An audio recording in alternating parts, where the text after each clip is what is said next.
Welcome to Newrealities. My name is Alan Steinfeld, and this is a very special show where I've collected a bunch of people from different communities around the world, and we're going to be talking about a new way of living together, a new paradigm that is being established where people are moving out of the isolation of their individual apartment or house and gathering with others to live in a different way. So I want to introduce today's panelists here.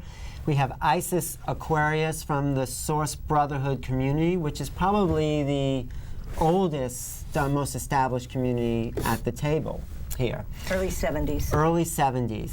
And then next to Isis, we have Jim Stoll and Bernadine and Charles Paul Brown from the People Unlimited, which is a community based on immortality. Physical immortality is the key here. That's the key. Right. Yeah. The key. Physical immortality, we'll be talking more about that. And then to my left here is Ron and Victoria Friedman from the VIstar Foundation. And they have more of a collective group which deals with communication and understanding each other.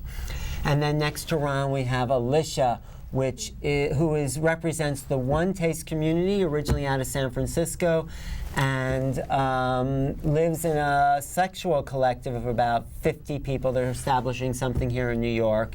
And we're just going to throw it out and talk about this idea of living in communities. But let's start with Isis, because you were like a hippie community in the, right? I mean, you were like No, you weren't.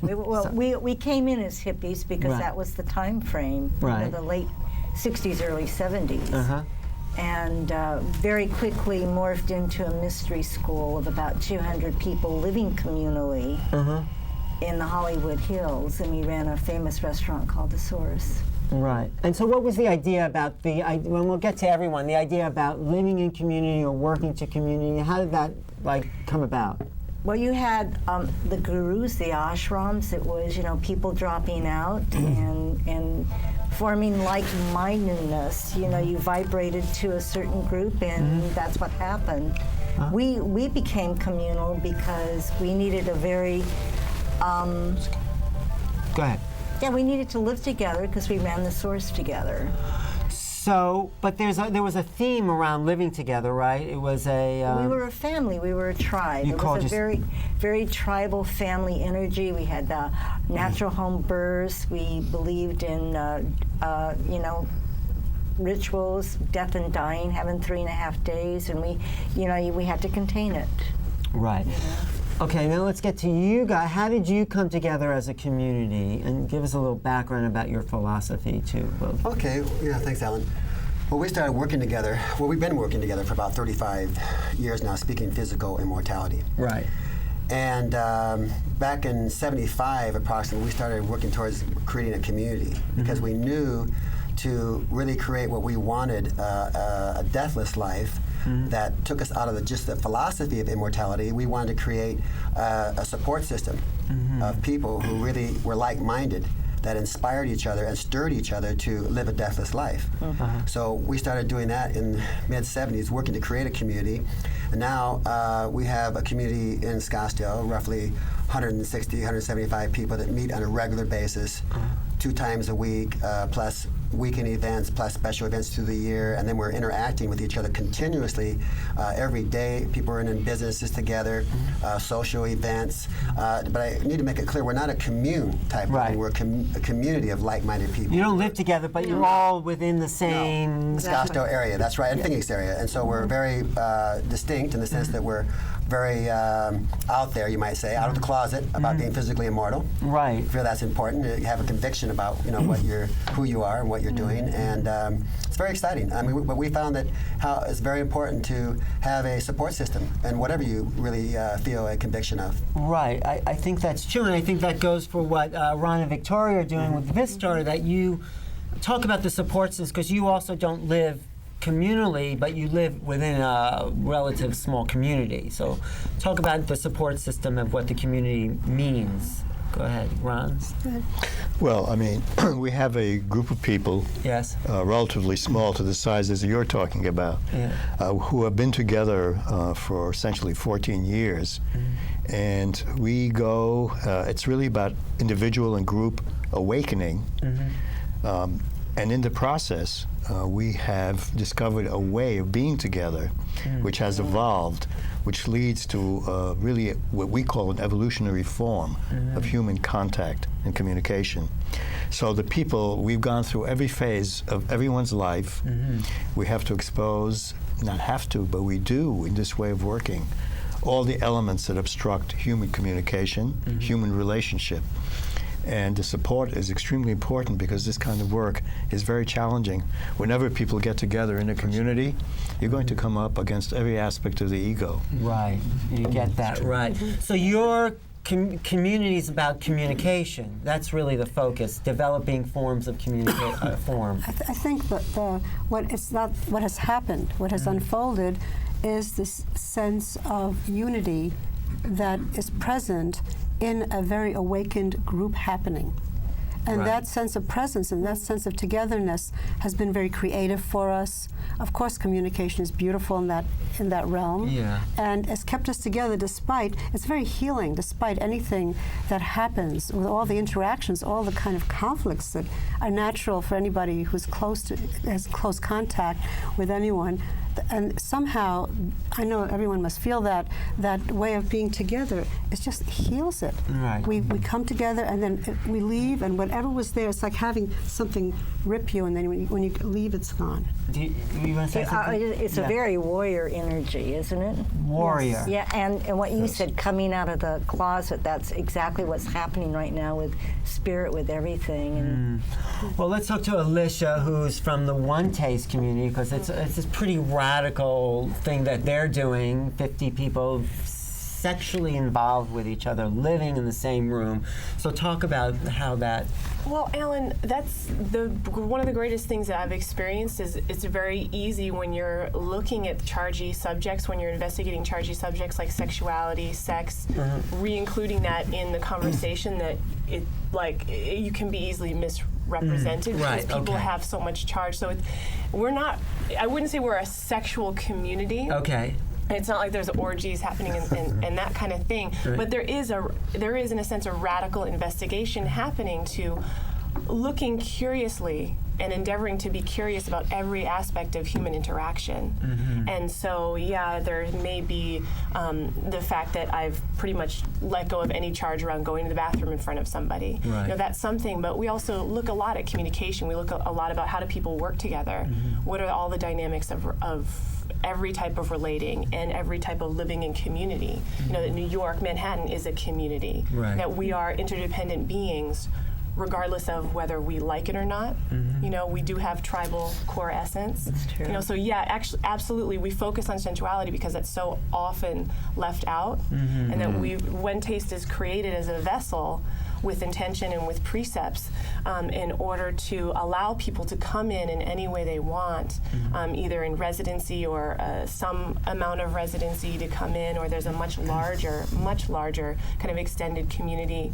And basically in the vessel, have the opportunity to look at all of those places that they haven't been able to, whether it's shame around their sex or anger or rage or jealousy. It's like not only looking at all the beautiful aspects of human interaction, but having a safe environment where I can see your anger and I promise I won't split. That's good. I think that's really good because you deal with baggage in your community. I think the key is that we are interdependent beings. I mean, the city would not function if we weren't all working together somehow. And I think our natural evolution was living collectively. You know, I think that's how we evolved as humans, to live in a bigger society. So I think what we're seem to be returning to is this collectivity movement. In your collective, you came up with you had one central focus leader, right? We had a spiritual leader at the time that we called Father. Yes. He empowered all of us to, and everything I'm hearing, we did or incorporated within, 200 people. We lived in one house. You know, like you said, go to the bathroom in front of somebody, and Yeah. So where does it become like a community that's like becomes a sort of isolated thing or an open expand? I mean, everyone has their own sort of language. All you guys have their languaging thing. So Yeah. you sort of have to fit into the language to fit into the community. So I'm saying, how do you break through that memory? How do you become part of the community without being outside? Do you know it? Go ahead. Our community dispersed, but we stayed together, and we just all were a thread that creates that tapestry, and that's all of us are our own thread, and that's how we go out and intermingle, you know, with all of us coming together like we are here. Charles? We feel that you must all feel or have the same purpose in order to bring about a unity. And I myself awakened to physical immortality, a cellular happening, I call it, in the spring of 1960. Right. And I began to look for others, that I felt there had to be others, because I became aware that that was the next step, the next phase for humanity. Was that possible? So I met Bernadine 9 months later, and then Jim in 1968. And from there I began to move around the country looking for people, and realizing that in order to bring this about, there had to be a real cellular agreement. A biological agreement, a psychological agreement. And everything we've heard too is there's a lot of connection here going on. Right. And so I'm excited about this. So it's based on a belief. You have to be part of this community. You want to know that it's possible to be physically immortal or open to the possibility. That's right. Right. And in your community, it's not so much a belief, it's what to be included into your... Well, I think what everyone is saying here is that people have gathered together for a cause. Right. And we certainly feel that. But we're interested in the actual gathering, put the cause aside. We're interested in what is the potential of people coming together. Because we've gathered together since the beginning of time. You know, we've gathered together for everything, for, you know, to protest, to fight, to, you know, to love. We've gathered together. But those are the causes. But there's a potential of gathering together. The fact, and we've always wanted to do that. So we are very interested in the actual gathering of people together, no matter, the cause is great, and every cause is wonderful to look at that, especially a spiritual cause. But, you know, the fact that we gather together, we're interested in seeing what is happening and what is the quality there. So your doors are open to anyone who wants to gather. We're very mainstream. Right. And Alicia, what is there like a prerequisite to join Onetaste or be... Or be included somehow? Well, not especially. Like I said, we have, it's sort of like concentric circles where there is a core residency where you might see that as like the monks that live at the temple or the ashram. They keep the kind of most pristine level of the different practices. And then you have the business, and so a lot of the people that live in residency help to create the business and are either, you know, paid employees or volunteers in some way. And then there are people, you know, who aren't residents who come in and help with the business aspects. And then there's this enormous extended community, and you can come, and if you want to spend a week living in residency, you can. You know, and then there are plenty of people who come and they might take one of our workshops or come to like an event or see a speaker. Right. And that's how they want to play in what everything that we create. And so there's this breath that happens, and it's really about people following their desires around what they want to have. That being said, we have looked really consciously, especially as the communities have gotten larger, we've looked really consciously at keeping enough permeability in the walls of the vessel so that it doesn't get stuffy inside. Right. And we found that we got so preoccupied on our own like practice and our own investigation that we couldn't see outside that well. And so there's this wanting to have the breath, so that there's a lot of movement in, and we're affected by what comes in, and there's breath created there, and then we're able to put out wonderful, beautiful things. So it's like that breath that we're constantly looking for, and that's what creates growth and expansion too. Can you just talk about the thing of orgasm, putting that back into the conversation? Tell them about that, because I think they'll enjoy that. Yeah, and I appreciate how you guys are so, yes, physical immortality.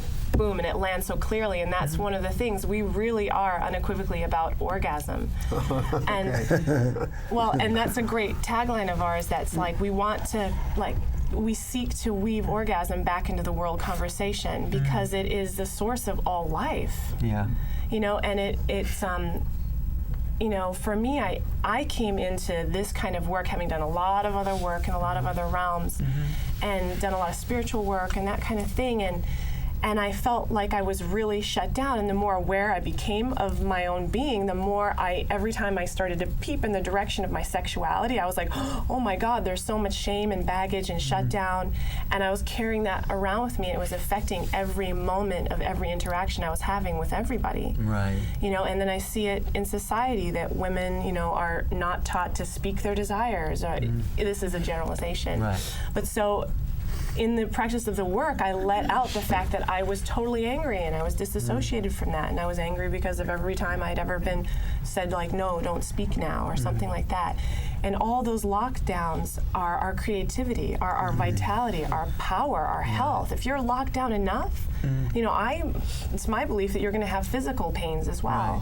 Right. Well, So true. That gets to Yeah. you. Yeah. Go ahead. Yeah. Well, I was just going to say it's so true that people are so programmed generally to be so ashamed of their bodies. Yeah. We went through so many, have gone through and are still going through so many transitions in this and layers of that. As far as the sexual area and the orgasm, you know, we had a time in our development that we would be able to sit around and in a room and you know, take our clothes off, and generally, and after a while, it got to be just like we were sitting there with our clothes on, just as natural, and talking and visiting and being with each other. And then after a while, we realized, well, you know, you can have just as many covers on your body with your clothes off, emotional as your clothes on, and it's like we forgot after a while that we even had our clothes off, you know, or it didn't matter anymore. Well, Bernadine, talk about the baggage stuff, because they talk about it in terms of ego, or you know that. But how do you frame it in terms of baggage? Baggage. Well, the longer we're here, the more baggage we can have from the past. And we're about really walking free of all of that, accepting ourselves and moving right now, the person that we are now, and getting in touch with one another. Every person is so fantastic. Every person is different. So there's no need for competition. We need to hear from everybody who they are. You know, and we're so, you know, what we're all about is bringing about a quality life that has never been before for humanity, and in that where there is no death, that nobody dies anymore, you know, and that's a big deal. And it's what's killing people is their baggage. Exactly. Not the time you're here, not how long you're here. The baggage you're carrying is what kills you. We actually believe it's possible for the human body, the physical body, to live free of death. And I'm experiencing that. It's more and more all the time. The longer I'm here, the better I feel. Instead of the older I'm getting or something. It's not, time doesn't have anything to do with a person, years don't have anything to do with a person's life. Yes. It's what we put into that, you know. I want to, tremendous. I want to clear one thing about our community, about all of us here in Scottsdale. It's not that we don't. You know, it's not about people being physically immortal or believing that they have to be with us. We're about a value of human life. And I think everyone at this table agrees that we have to increase the value of human life. And to me, that's what physical mortality is about. You might say it's the ultimate experience of creating a value of human life. Without that, we're going to continuously destroy each other in this world. So that's really we don't care what background anybody comes from, where they come from, what race they may be, or whatever. We invite them to be involved with us in them wanting to create and be with us and create a value of human life that's never been before. So I think this is a really important thing, and we're also out to unite. That's why we came here to New York, is to find other people, no matter what backgrounds they're coming from, they're also interested in coming together and creating a better world together from no matter where we come from. We can do that together. And I think that's one thing that's missing in this world, is the uniting of all of us that really feel we want to create a value of human life that's never been seen before. We help each other to wake up in a way that we can walk free of what you spoke of, the baggage. You know, there's something about the communication with one another and having that free flow together. and where you're really cared for, where you're held. Yes. You're really kept. You're not, not destroyed by opening yourself. That somebody can criticize you or whatever, but there's a real warmth and a caring for one another that comes. That fits in with what you guys are doing, because you're taking this stuff and you're moving in a way to a collective. Talk about that collective awareness once you have this free and open communication, what the VIstar method of communication is doing to evolve this. Well, I think in our work, we are all sharing a similar goal, which is an opening, looking at the issues which prevent open communication. And I think a human experience on many levels. I mean, we focus on immortality at a spiritual level. Immortality at a spiritual level. Yeah, okay. And absolutely, the older we get, the younger we become. I mean, that is an incredible phenomenon, I think, for anyone who's doing any sincere work. People ask you how old you are, and you look at them and you laugh. And you say, what would you like? The age of the universe? What would you like? What's your age? So, but it's very important, I think, to move in a direction of finding this kind of open communication. However we approach it, I mean, because that's essential. Well, I'll get to you. Go ahead, Charles. Go ahead. One of the areas we have found in emphasizing the physical aspect of immortality is that it takes people out of the ethereal, out of the nebulousness. It's like people have a tendency to have an idea or a feeling that they are a spiritual entity indwelling a physical body, and in that there's a limitation.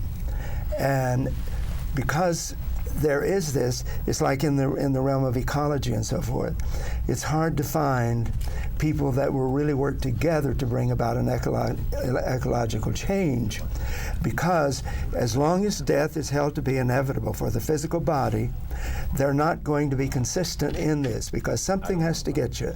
They talk about dying a healthy body. There's a lot of nutrients that's happening today and a lot of changes that are going on.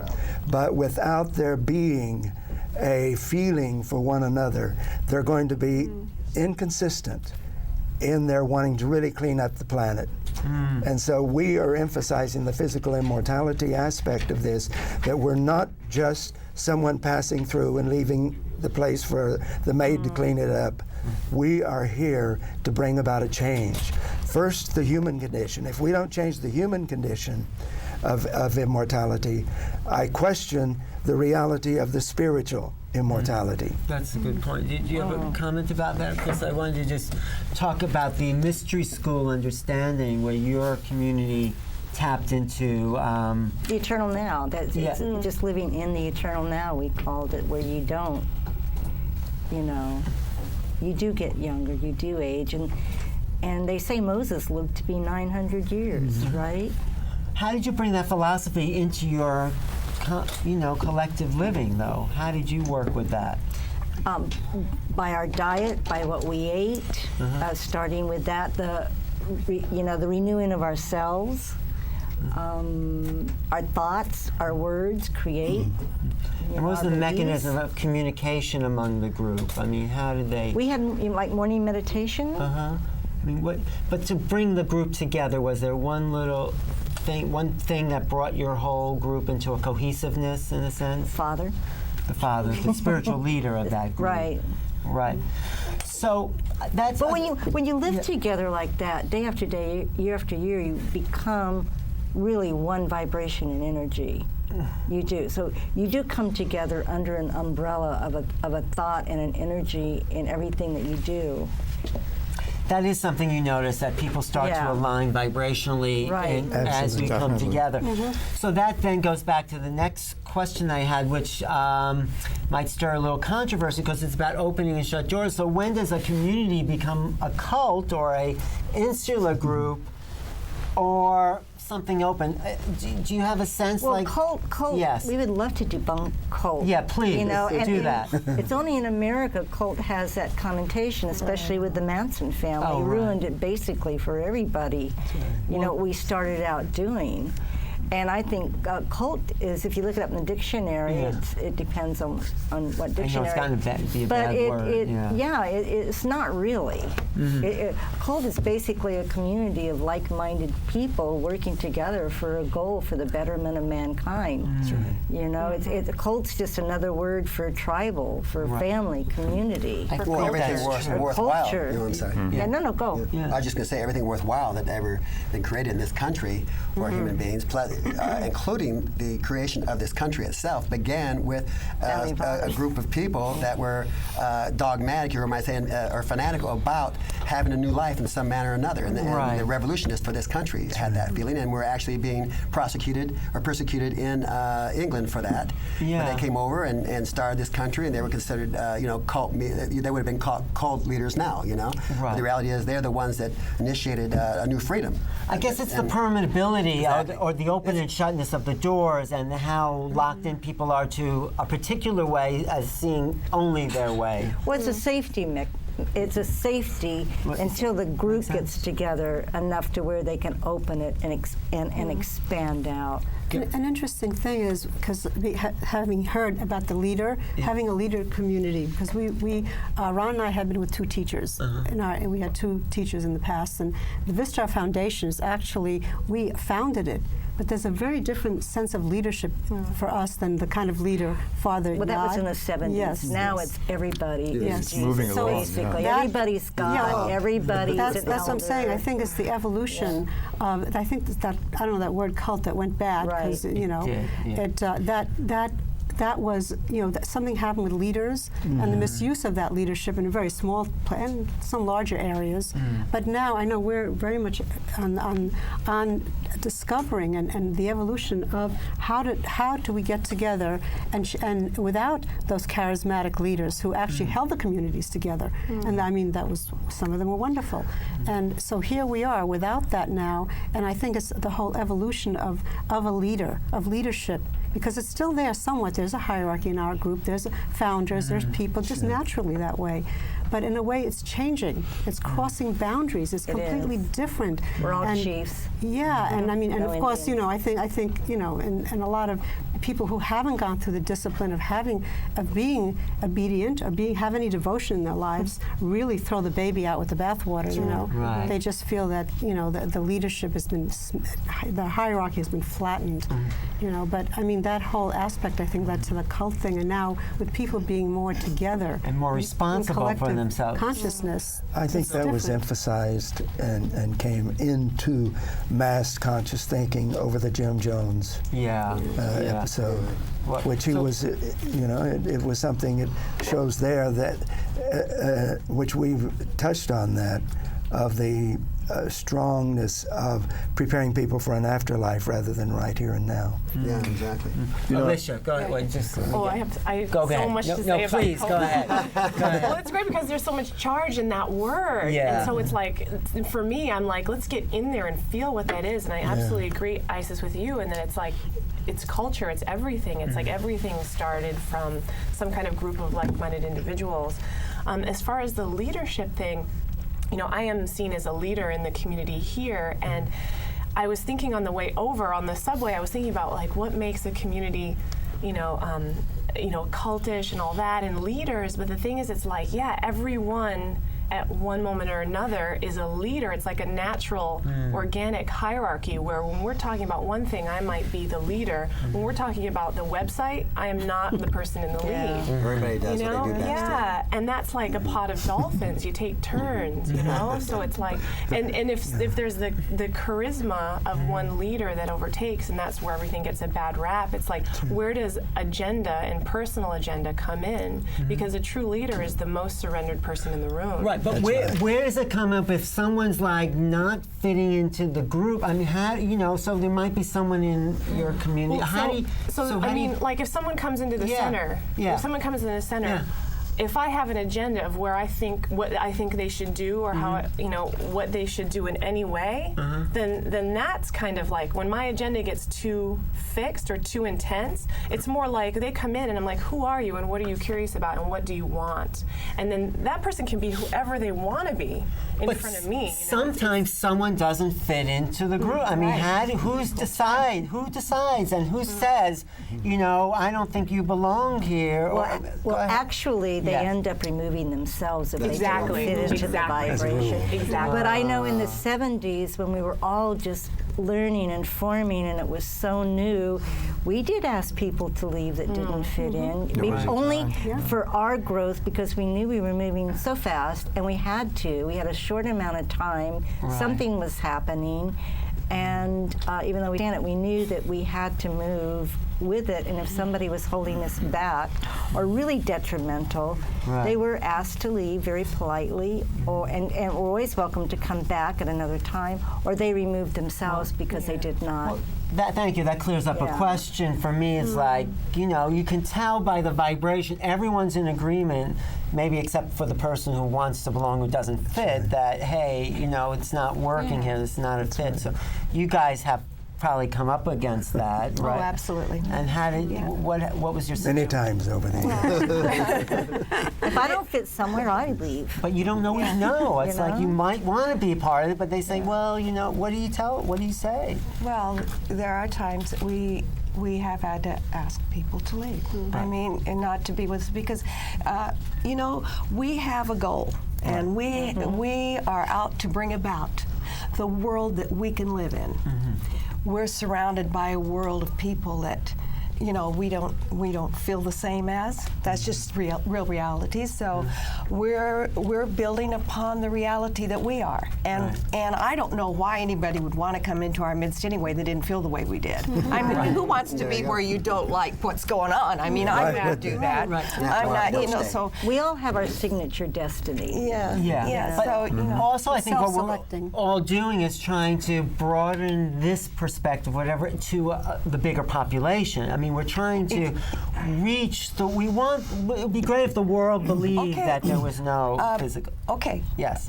We're looking for people that do want physical immortality, that do but don't you want live. the whole world to have that? Of course, yes. but we know for sure the whole world is not going to It's go not for ready that. for We're not that. ready to eat physical Yes. immortality. So, so we're not, But okay, so we're coming to the end of this segment. We'll just wrap it up, and then maybe we'll do another other programs along these lines, because I think it gets to really be juicy and interesting to have all these people's perspectives. So if you guys were to kind of wrap up what you've heard here and how it adds to what you're doing, how would you say, Ron, that? Well, I love the diversity. Yeah. Because I think what's coming out as an underlying fact is people trying to communicate, get together, and be able to live together, whatever they believe in. And I think that's an essential feature of the human race moving forward, however we do it. And allowing I love it. to allow the other. Yeah, absolutely. Allowing's good. It's beautiful. You have so many flowers in the field, That's you wouldn't right. want God to make one rose. And they all smell differently, and they all have beautiful. And Alicia, how would you wrap up what you've heard here today? With the idea that when you truly agree to be present with the people around you, when you agree to stay connected, that it's very difficult to harm them. And then you realize that we're all actually playing on the same team, whether that's with your husband or wife or your family or the people you work with. When you're really connected and you can feel and you're honest, you're on the same team. Thank you. That's great. And Victoria, any closing? I'm very excited to be here, and I think, I love hearing what I'm hearing here. It's just so beautiful, and I love, what's happening and being part of this kind of revolution. Really. Yeah, because I think everyone here is contributing to a new consciousness in their own way. So how would you really sum up what you've heard here today, Charles? Well, it's exciting to really be together with a group of people that you can share in this manner, and without anyone taking offense at one another's goal and purpose for being here. And it's very stimulating. Bernadine? Oh, I'm just enjoying. I'm enjoying every moment Yeah. here and all the time. And all the time. I want to. I do want to see people to be able to come together and really have a feeling for one another. Yeah. I don't know how long it would take for all of humanity to feel what I do about being physically immortal. I think that can be a while. Jim, anything? Thank you. Well, I personally think these guys are all so beautiful that I'd love to see them live forever, because I think that's just my heart feeling. That's right. I think you do get better all the time. I think we learn more about what real living is really about, what it means to really connect, and we're all experiencing that together. And the more we live, the more longer we're alive, the more we have that chance to really interact with each other on a deeper level all the time. Thank you. Isis, yes. Any final word? We always just said you can't love everyone, but you can be kind. You can There you go. allow That's true. and non-judgment as much as possible. Thank you all. I do think it's Thank you. about Thank you, Ellen. opening up to love, you know, to know that, hey, everyone you meet is actually part of your community because they're human and they have the capacity to be with you and you can love them. You know, we need to build more of these bonds together and cross these bonds, because I see these nucleuses hooking up together and forming a huge network. That's my job. There you go. That's your mission. That's my job. That's why we Thank need you. to live And forever. thank you for bringing us together. like Thank you this. all for being here. Thanks the studio audience. Thanks Gloria Messer, Paula Gloria, Robin Curry. I'm Alan Steinfeld for Newrealities. And any questions about what you heard here, email me, newrealities@earthlink.net, and I'll also put everyone's website up. And see you next time. Thanks. Thanks. Thank you. Thanks. Thank you. Very much. It was very nice. That was Great. very nice things to say. Yeah. Thank you. It's good. It's cute. It's beautiful. Yeah.